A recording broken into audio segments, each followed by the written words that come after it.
abayoboye korali bose turabashimire, mwayoboye mu bihe bigoye, ariko nabyo byatumye natwe nubwo aba bose nta washoje manda iteganywa n'amategeko agenga korali Horeb, kubera byagiye bituruka hanini mu buyobozi bw'itorero. Hari ahantu twageze amaboko menshi araturikura, abantu batuvaho, ariko Imana ikomeza kubana natwe. Umwami nahimana.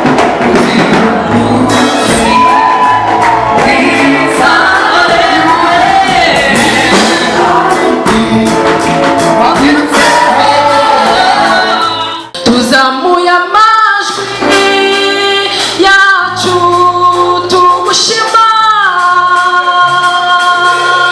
urahebuje, reka tumushime, reka tumushime.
turarinzwe turamumana n'igiciro ntacyo tuzaba.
Haleluya.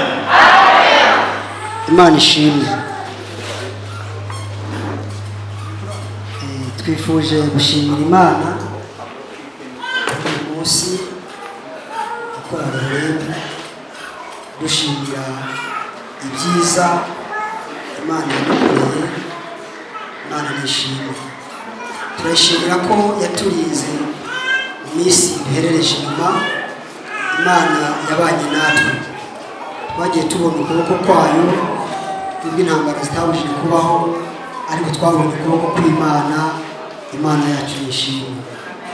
Haleluya, Haleluya.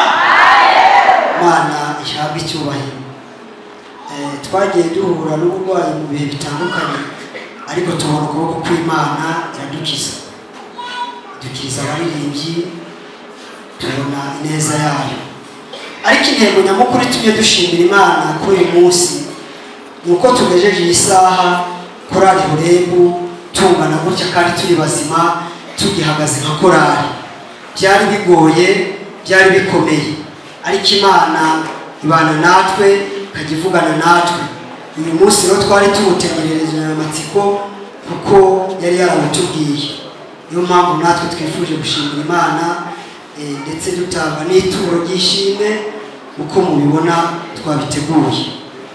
Saba ko umuririmbyi wese yafata ituro yateguye, hanyuma tugashimira Imana. Imana yacu yishimye. Unyemereye duhereze Imana yacu icyubahiro kuko Imana yatureze. Murakoze. Imana ibahe umugisha. Mu byubahiro bya korali Horebu biratambuka umwe ku wundi, umuntu wese agenda atanga ituro nuko ariteguye.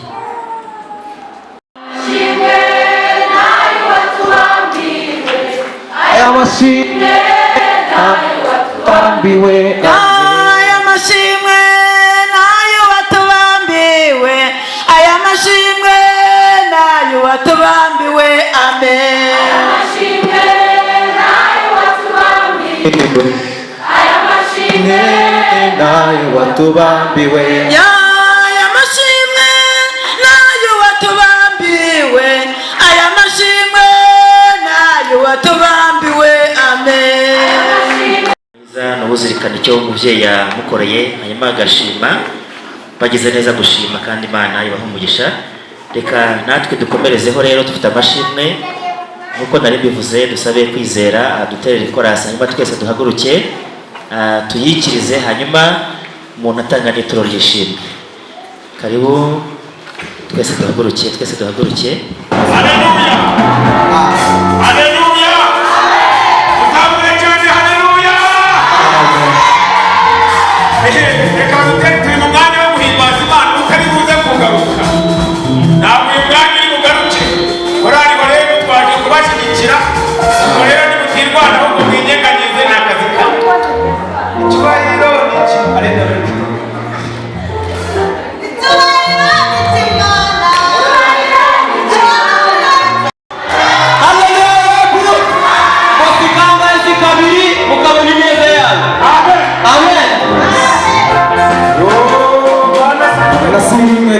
Sikabiri nabonye neza yawe.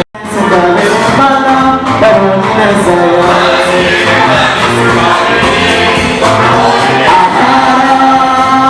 Marira wahindura umunezero.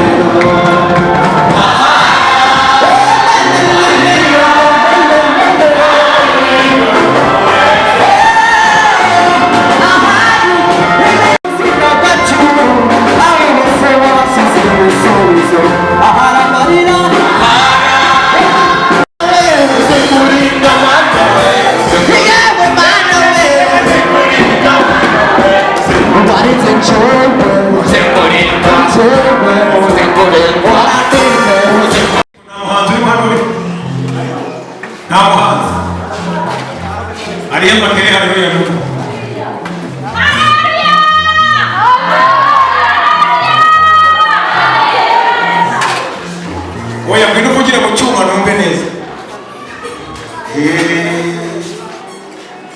Atiyo mikrofone.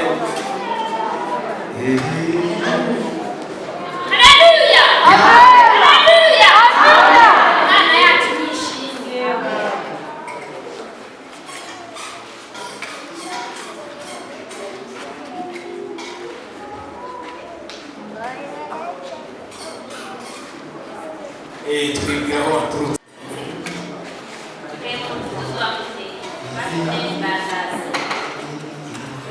Kristo itorero rya Bwiza Igasogi muri korali ya kabiri n'umuryango w'iryo torero nayoboye korali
Shut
byose tugushimiye imbabazi zawe nyinshi zose zatugezeho kuturusha Yesu Kristo.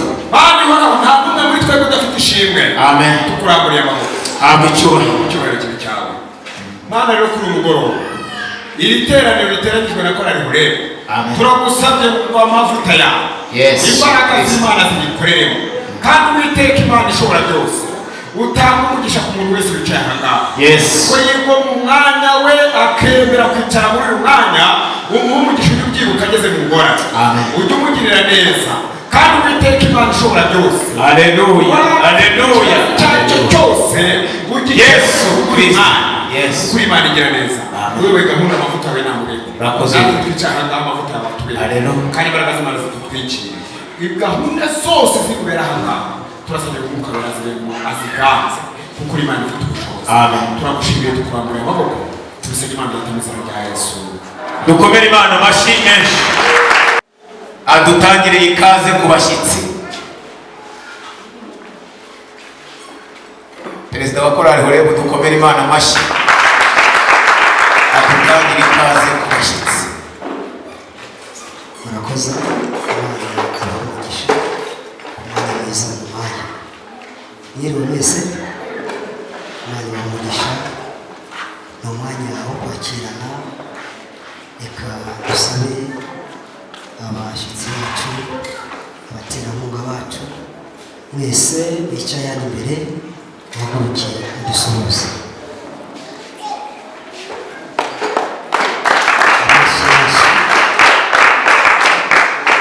Aba bantu bose muhaguruke hano mudusuhuze musuhuze iteraniro. 1 2 3 ibamugisha. Reka twakire korali Betaniya nayo idusuhuze.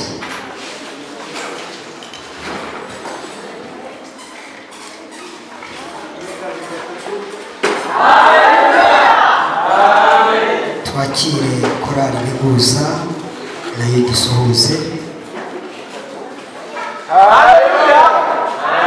Imana ibamugisha. Twakire abacuranzi bacu nabo badusuhuze.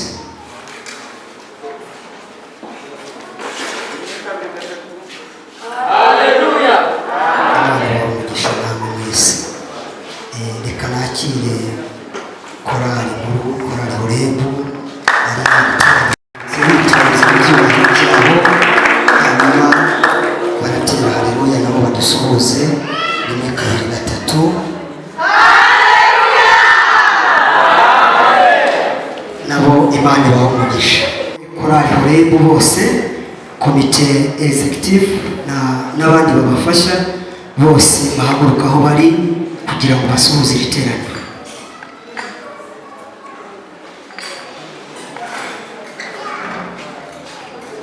Nabo tubazira 1 2 3 Imana ibamugisha. Abandi nubwo batari hano ariko bari mu mirimo kuko barahari. Abayobozi bacu rero munyemerere nakire abandi bashyitsi mubona bicaye hano batugendereye kuri uyu munsi. Turakira abaperezida b'amakorali bose twatumiye kugira ngo bahaguruke aho bicaye bose.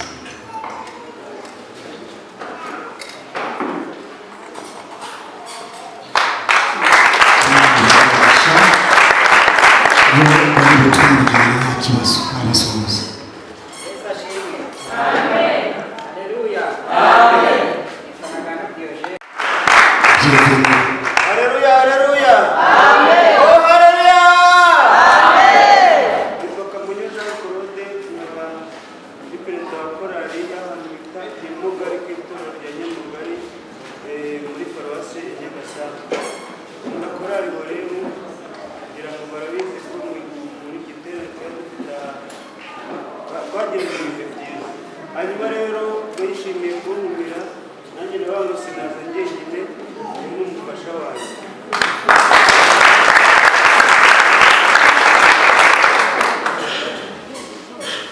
Imana ibahe umugisha, tubahe ikaze. reka twakire perezida wa korali Munezero kugira ngo nawe aho yicaye adusuhuze kandi bamushakire umwanya usaba protokole bamutambutse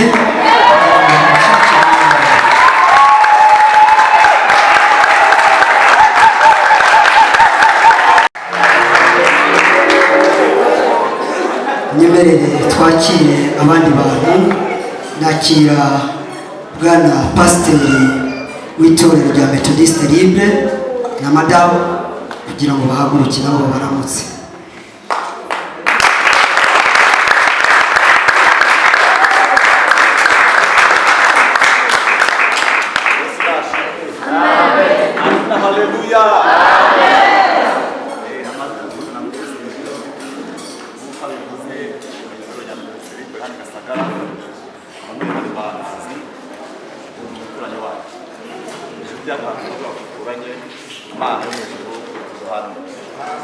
Abakozi bicara mu neza.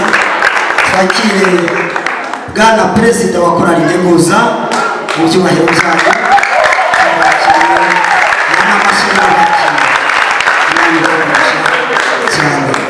Nyemerere nakire undi muyobozi nawe utoroshye, umuyobozi ukomeye, madamu presidente A.D.E.P.R Nyiramuhiza aho yicaye kugira ngo nawe arambure ibiganza basuhuze.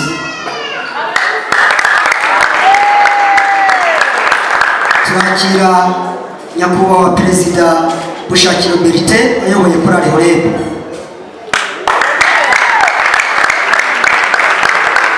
Turakire bwana perezida Nizeyimana Maurice twagiye dusimburana nawe abaramutse.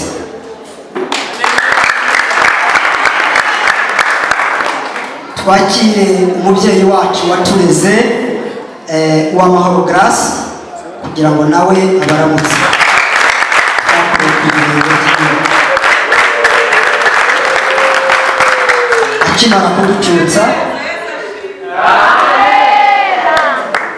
Akimara kuducutsa yadushikirije Rugora Valence, twifuza nako yahaguruka mu byubahiro byabo kugira ngo asubize.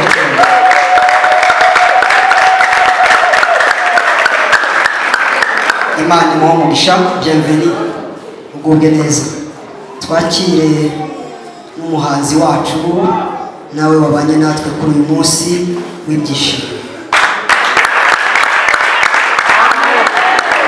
Imana ibahe umugisha. Twakire bwana umugabo wa visi perezida wa korali Horeb nawe adusuhuze.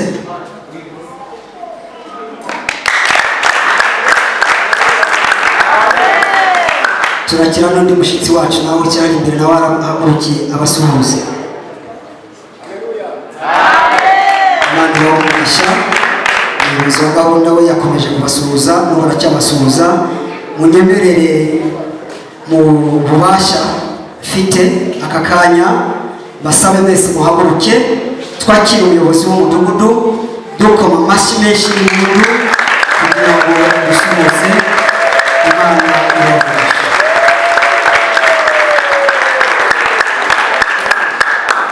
Imana ibahe umugisha. Bayobozi mwese rero tubahaye ikaze muri iki gitaramo cya korali Horeb. Imana ibahe umugisha, murakoze. Kugira Imana imuhe umugisha. Amen. Imana ishimwe.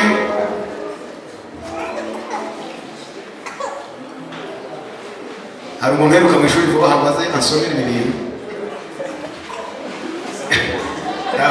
Akira ino ngwino usomere turebe icyo ibi bintu bivuze. Ushyire mu kinyarwanda twumve. Haranditse ngo happy anniversary korali Horeb tariki 3 z'ukwa karindwi 2016. Bivuze ngo umunsi mwiza korali Horeb yavukiyeho hari ku itariki 3 z'ukwa karindwi 2016. Murakoze. Imana amashyi menshi.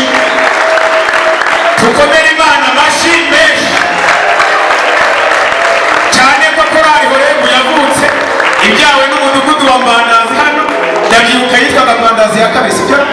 hanyuma dukomere imana amashyi rero ko bagarutse ngira ngo rero ibi byishimo ubanza byose bizingiye yego uri akira ndabona tubanze dufate kuri ibi byishimo banza ibindi byari ukorohereza imibiri hanyuma mutubwire akira sinzi nabo muri bufatanye ariko ntitwakomeza kugenda dusize ibi byishimo siko bimeze urumva ibyishimo byose bizingiye nkaho nabo mufatanyije kutwerekeho ruzingi ariko muracyafite amaboko ngo mukomere imana amashyi oya imana irahari cyangwa ntayo ariko abantu bo muri Horeb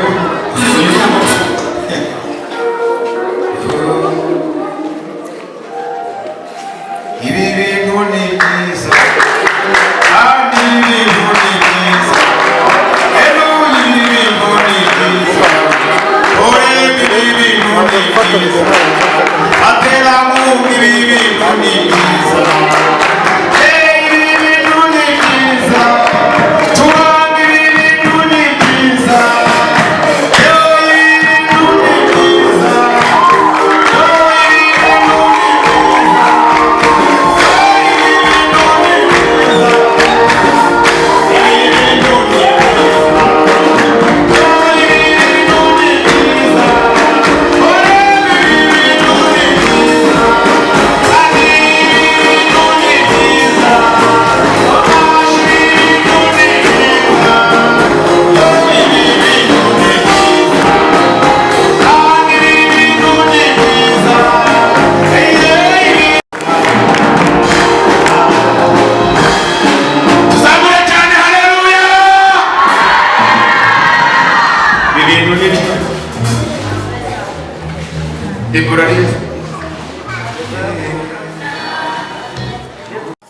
bariya abantu nabo barebe ko ibintu ari byiza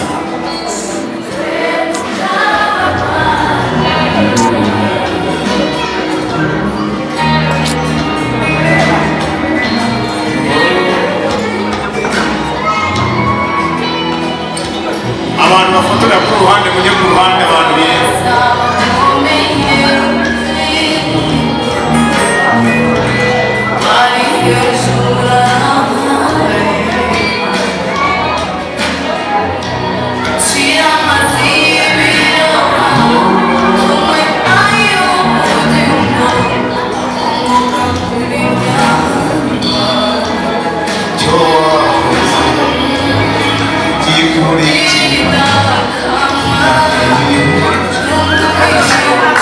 komera imana amashyi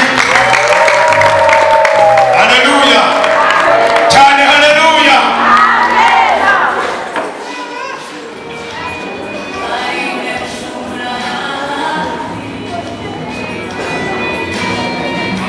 amen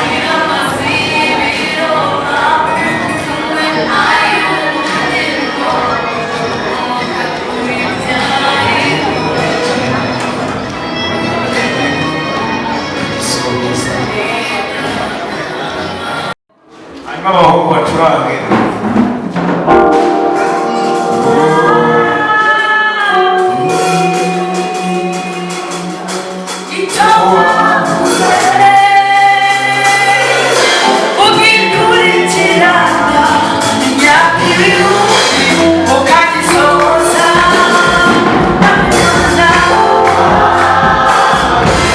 komera imana amashyi abaterankunga komera imana amashyi cyane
barerekana ngo baduhe imidugudu ntayo dukeneye.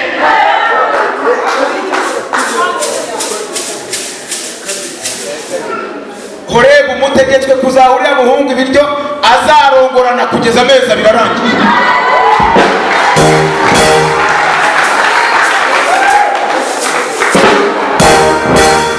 Reka mbere y'uko mvuga amateka ya korali Horeb banze n'ubundi twakira umuyobozi wacu nibwo ahageze kugira ngo nawe abanze abasuhuze.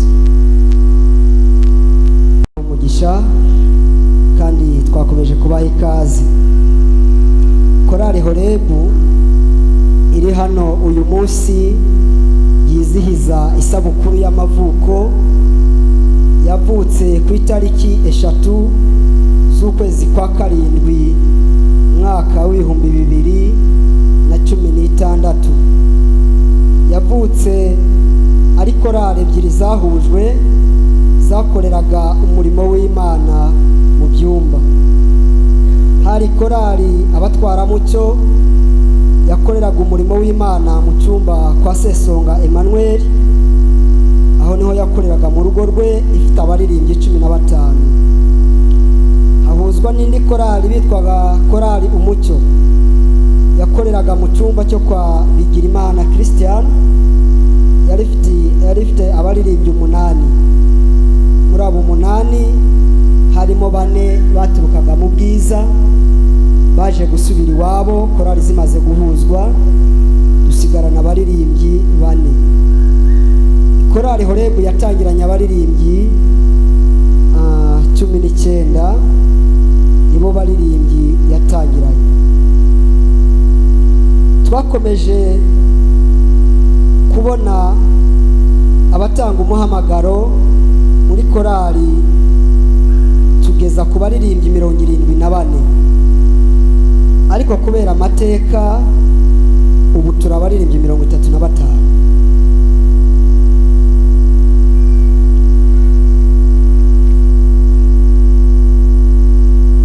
Reka rero tubanze dushimire abayobozi bose bayoboye korali kuva mu gitangira, ariko nanone tubanze dushimire abayobozi b'amakorali mwadufashije uyu munsi, mwatubaye hafi. Dushimire abayobozi bayoboye korali bose. Umuntu wayoboye korali bwa mbere ikiri mu cyumba yitwaga Mugabo Jean Baptiste, niwe wayoboye ubwa mbere, ayobora igihe gito bitewe n'amateka, nawe ntiyasoza manda ye. Akurikirwa n'uwa Maria Perpeti, nawe ayobora igihe gitoya, nawe aza kuva adashoje manda. Hakurikiraho witwa Ruvugiramye Pascal, nawe wayoboye iyi korali ariko nawe ntiyashoje manda ye. Hakurikira Nyirankuriza Agnes, nawe wayoboye iyi korali mu gihe gitoya, nawe ntiyasoza manda kubera ibihe by'amateka. Byarakomeje korali muri iyi myaka 6 imaze yizihiza uyu munsi, twayobowe n'abayobozi batandukanye mu buryo butandukanye. Reka dushimire Bushakiro Bertin watuyoboye, nawe atuyobora mu gihe gitoya gishobora kuba kitarenza amezi 3. Twongere dushimire Nyirahabimana Chantal, nawe watuyoboye igihe gito kiri mu mezi 3. Dushimire icyo gihe ninjye wahise ukurikiraho, nanjye nyobora amezi 3. Nyuma yanjye hahise hakurikira Shimiyimana Darius wayoboye ukwezi kumwe n'iminsi 5. Nyuma ya Darius hakurikiye Nizeyimana Maurice wayoboye amezi 8.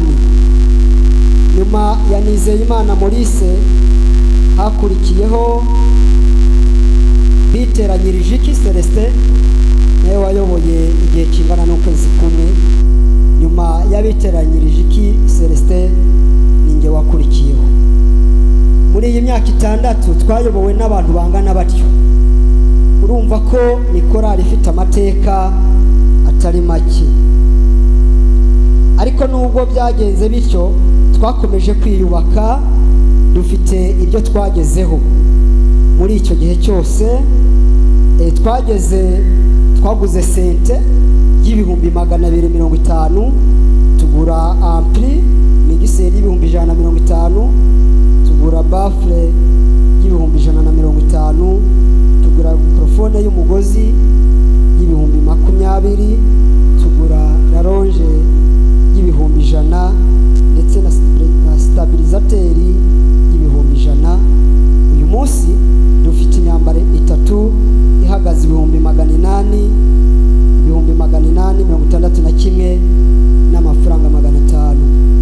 Yose hamwe muri iyi myaka 6 tumaze twinjije $1,631,000 n'amafaranga 500. Bayobozi rero mwese namwe bashitsi bahire, mwakoze kuza kubana natwe.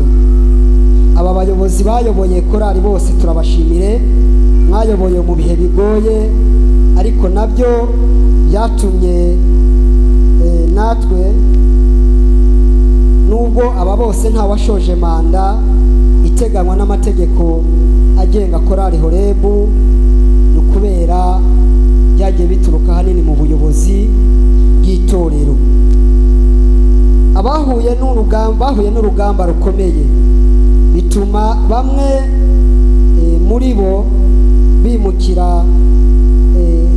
bimukira ahandi, abandi bajya mu yandi matorero, abandi bajya mu ntege nke muri abo bayobozi.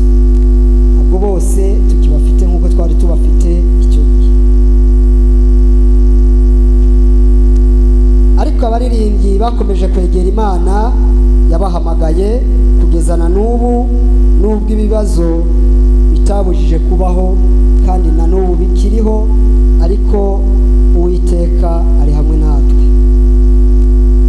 Ntitwabura gushimira abayobozi batubaye hafi. Turashimira Uwamahoro Grace n'umuryango we, yatubaye hafi mu bihe bikomeye, mu ntambara twanyuzemo zose. Yatubereye umubyeyi mwiza, atugira inama, ntabwo yigeze adutererana. Imana izabimwiture nagera ku munsi mubi, kandi izamuha ubwami. Nyemerere dushimire Rugora Valesi watangiranye n'iyi korali.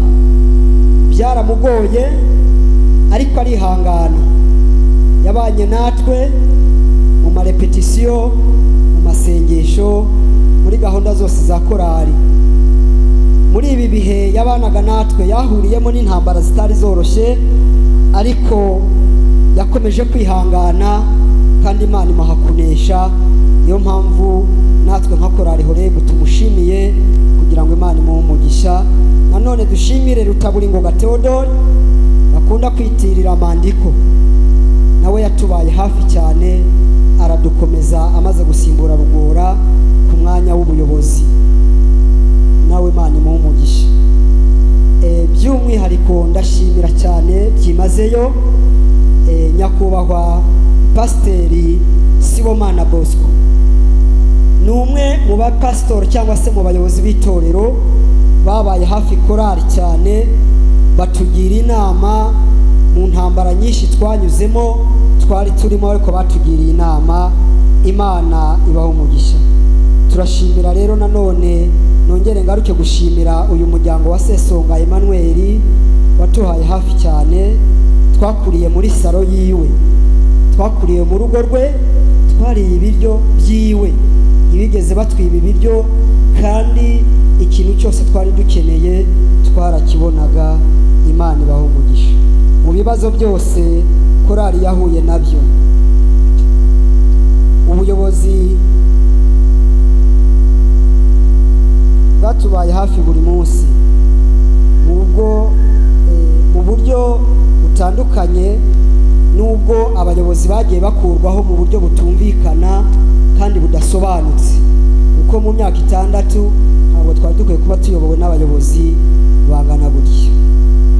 Ariko nanone ubwo abayobozi bose bagendaga bavaho, unyemerere nshimire umwe mu baririmbyi ba korali Horeb, ndasaba ko yakwegera hafi kugira ngo mushimire ahagurutse, witwa Nikuze A.D.E.P.R, mushimire by'umwihariko. N'aba ari hano yahaguruka agahagarara imbere yanyu, mushimire by'umwihariko nk'umuyobozi. Naze hano nyegere rwose mushimire. Imana iguhe umugisha. Uyu mubyeyi ni umubyeyi watubaye hafi, yaradukomeje. Igihe cyose korali yabaga ubuyobozi bwagiye, niwe wasigaranaga korali. Kuva mu cyumba kugeza uyu munsi twabuze umuyobozi mu miririmbire n'uyisigarana. Urabona ko ari umubyeyi ukuze, ariko ibyo nubwo akuze ariko mu buryo bw'umwuka ntabwo arakuze. Imana ijye umuha umugisha. Hanyuma nkeri hano nk'umuyobozi wa korali, uyu munsi tugira umusanzu wa buri kwezi ugukuriyeho amezi 6. Imana iguhe umugisha, igendera amahoro.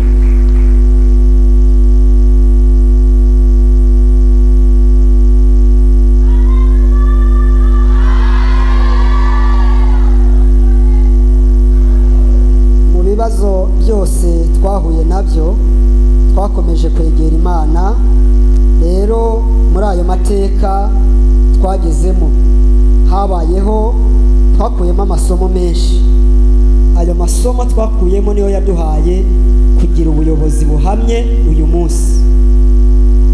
Ubuyobozi dufite bushoje manda, twongerwa n'indi ya covid, twongerwa n'indi twatorewe. Urumva ko iyi komite ikoze igihe kirekire. Ayo mateka niyo yaduhaye gufata imyanzuro kandi gukuramo n'uburyo bundi bwo kuyobora korali, kandi tukayobora neza nk'uko bikwiriye. Hari inzitizi zimwe na zimwe twagiye duhura nazo, turimo kureba n'uburyo nazo zakemuka uyu munsi, ariko tugasaba ubuyobozi bw'itorero bwacu bubidufashijemo. Korali Horeb ko yagira ijwi mu nama mpuzabikorwa, kuko uyu munsi korali iri hano nta muvugizi tugira mu nama mpuzabikorwa. Turasaba ko mudufashije nk'ubuyobozi iki kintu mwakirebana ubushishozi kugira ngo korali igire ijambo mu nama nkuru y'itorero, kubera ko ibibazo duhura nabyo ntimubimenya. Imana ikomeze kubaha umugisha. Icya kabiri, turifuza korali Horeb. Twamanutse hano tuje ku mpamvu zabayeho mwese muzi zo gufunga isengero zitari zuje ibyangombwa. Baza kuduhuza na korali Tabaza. Iyo korali Tabaza nayo yiyongera kuri korali Horeb, ubu ni makorali 4 ahuye. Ariko muri uko kumanuka bamwe bagiye bajya mu ntege nke, abandi bimukira ku yindi midugudu, abandi turabatakaza mu buryo bw'umwuka, mu buryo bufatika.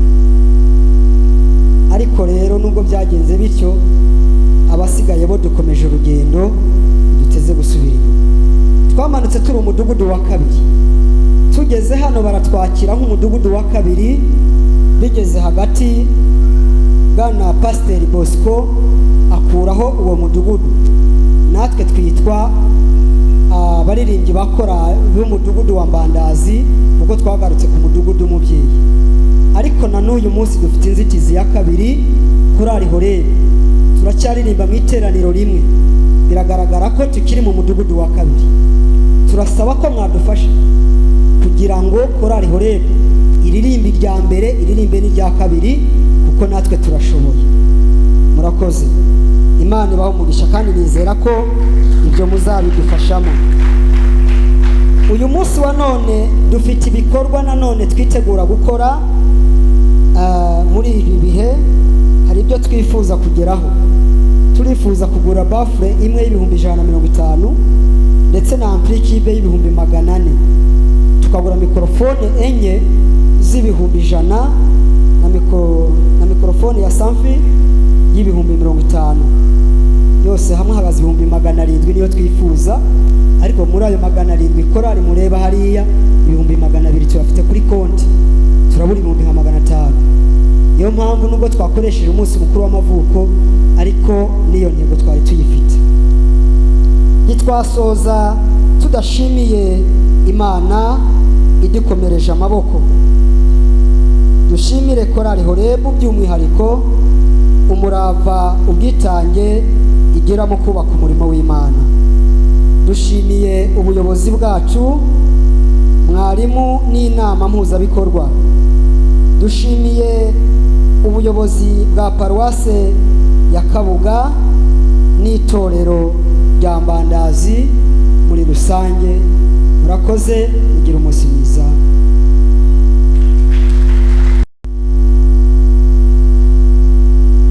Hanyuma umuyobozi ngifite ijambo, nanjye bahaye indirimbo imwe. Imana ibahe umugisha.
Imana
dufite umubiri w'umuntu ntiturwana mu buryo bw'abantu kuko intwaro z'intambara yacu atari iz'abantu ahubwo imbere y'Imana zigira imbaraga zo gusenya ibihome no gukubita hasi dukubita hasi impaka n'ikintu cyose cyishyiriye hejuru kurwanya kumenya Imana dufata mpiri ibitekerezwa mu mitima byose ngo tubigomororere Kristo kandi twiteguye guhora kutumvira kose ubwo kumvira kwanyu kuzasohora Imana nihabwe icyubahiro amen.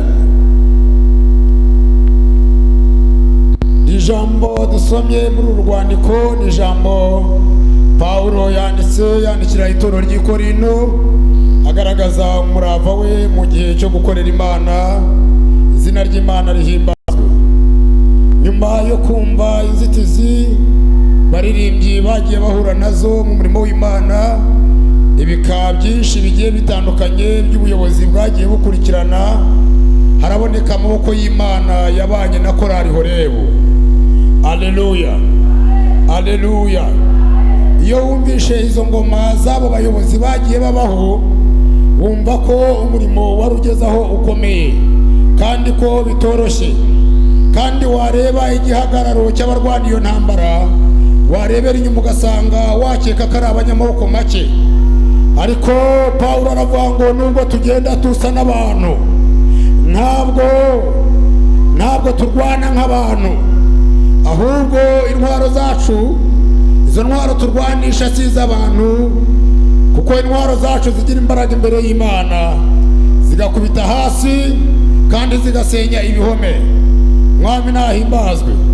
Turashimira Imana ko amaboko y'Imana yabaye mu ruhande rwa korali Horeb mu gihe hagaragaye imbaraga nyinshi zishaka kuzimya iyi korali kugira ngo yibagirane kandi ikurweho habaye amaboko y'imbaraga z'Imana. Izina ry'Imana rihabwe icyubahiro. Ahari umuyobozi nta nubwo yabitondora byose bagerageje gutegura mu ihinamvugo ariko iyi korali yanyuze mu rugendo rw'ubutayu urugendo rukomeye. Izina ry'Imana rihimbazwe. Imana yarahabaye rero numva mu mutima wanjye mfite aya magambo ku buryo nayabwira korali tugasingiza Imana yabaye mu ruhande rw'aba baririmbyi. Yesu nashimwe cyane. Aba baririmbyi nta byinshi ndibuvugeho ariko mu itangira ry'uyu murimo bameze nk'abatangiriye mu butayu hanyuma muri ubwo butayu usibye Imana yonyine yabaye mu ruhande rw'aba baririmbyi nta handi hantu bakeshaga izindi mbaraga ariko imbaraga z'Imana zibereho gushyigikira abanyamuhamagaro kuko bari bari mu kazi k'Imana. Amen. Dufite abantu benshi bavutse kubw'ubutumwa bwiza babwirijwe n'aba baririmbyi kuvuna ntabwo byari byoroshye ariko mu itangira ry'uyu murimo baririmbyi batangiye ari bakeya nk'uko umuyobozi yabivuze batangira badafite n'intebe zo kwicarira badafite ahantu ho gukorera bakora geste bagahirima mu bice by'amatafari aho hantu Imana yabanye n'ikorana. Umwami nahabwe icyubahiro. Hanyuma rero nubwo tugenda twambara umubiri w'umuntu ntabwo turwana nk'abantu kuko intwaro z'intambara yacu atari iz'abantu ahubwo intwaro zacu zigira imbaraga imbere y'Imana kandi zikahabera gukubita hasi no gusenya ibihome no gufata mpiri ikintu cyose cyishyiriye hejuru kurwanya kumenya Imana. Imana nihabwe icyubahiro. Korali Horeb hanyirira mu maboko ihereza Imana icyubahiro yahabaye muri iriya myaka yose. Iyi myaka 6 habonetse imirimo y'imbaraga z'Imana. Iyo urebye abantu benshi muri iyi korali ni abantu bafite imiryango ni abantu bafite abana ni abantu bakoranye imirimo yo guhinga ariko uko bagenda bazamuka n'ubu uko bangana gutya ni amaboko y'Imana. Izina ry'Imana rihimbazwe. Haleluya haleluya. Ndashaka kuvugana n'abantu mwese muteranye mu rwego rw'itorero kugira ngo twizihize ibi birori by'abakozi b'Imana. Nagiye mbabwire ngo Kristo wese ajya yiringira amaboko y'Imana kuruta uko yakiringira amaboko y'inshuti n'imiryango. Amen. Hari ahantu twageze byarageze amaboko menshi araturikura abantu batuvaho, ariko Imana ikomeza kubana natwe. Umwami nahimbazwe. Amen. Mu gihe kingana n'icyo nabanye n'abo baririmbyi, twari dufite amavuta menshi y'umwuka wera, kandi wabonaga yuko imbaraga z'Imana zikorera imirimo muri iyi korali. Imana ikagenda itwongerera abakizwa, Imana ikatugirira neza. Abantu bamwe amasezerano Imana yabahaye yagiye yasohoza. Harimo abantu babonye amazu yabo barakodeshaga, harimo abantu Imana yagiriye neza, inzu zabo zari zisize ibyondo, Imana iziha imicanga, batera imicanga. Hariho abantu bari bakingishije imbaho, none bakishe mitarike. Byaragiye bivugwa muri icyo gihe. Hari abatari bafite umuriro bacana igikongi, none babonye amashanyarazi. Muri icyo gihe Imana yagiye ivuga ibintu bikomeye, hanyuma Imana irabisohoza. Mu ntambara twagiye turwana hagaragaye intsinzi y'Imana, n'amagingo aya ngaya iyi korali izagera ku rundi rwego. Horeb ifite ubusobanuro. Umwami nahabwa icyubahiro. Aleluya, aleluya. Hanyuma rero ngiye gusoza, nagira ngo mbabwire bantu b'itorero bakristo ba Mbandazi, nubwo umuntu ashobora kukurebera inyuma akabona yuko wenda ntacyo ushoboye, akabona ko ibintu urwana nabyo bizagutsinda, intsinzi ntabwo iba inyuma muri twebwe, ahubwo intsinzi iba imbere. Umwami nahabwa icyubahiro. Intsinzi ntabwo tugenda inyuma, ahubwo intsinzi tugenda imbere. Izina ry'Imana rihabwa icyubahiro. Amaboko atwubaka ntabwo aba inyuma, amaboko atwubaka aba imbere. Umwami nahimbazwe. Icyo gituma muri iyi korali amaboko bubaka arimo indani, arimo muri mwebwe. Izina ry'Imana rihimbazwe. Aleluya, aleluya. Nishimiye ku mutima wanjye iki gikorwa, ndagishimira abaririmbyi ba korali Horeb n'ubuyobozi bafite bwite bwatekereje iki kintu. Imana y'amahoro ikomeze kubashyigikira, kandi ajya mabwire ngo ahantu umusare w'ingashyo, umusare w'amaguru atabambutsa, amaboko y'Imana azabambutsa, kuko urugendo ruracyari rurerure. Asifiwe Yesu. Aleluya. Hanyuma uyu mwanya mushimire abantu bawumpaye kugira ngo kandi tuganire ku ijambo ry'Imana. Ijambo riba rikwiriye umwanya mu iteraniro ry'abera, kuko niyo twumvishwe turizera. Hanyuma rero muri iryo jambo harimo imbaraga zagutse, imbaraga zibyibushye zo gukomeza ubugingo bw'umukristo. Nubwo abantu bakureba bakavuga ati uyu muntu wambaye imyenda ya bururu, uyu muntu ataha mu nzu ifite metero 1 kuri 5, ariko nubwo tugaragara nk'abantu bafite amaboko makeya, dufite amaboko adushyigikira. Izina ry'Imana rihabwa icyubahiro.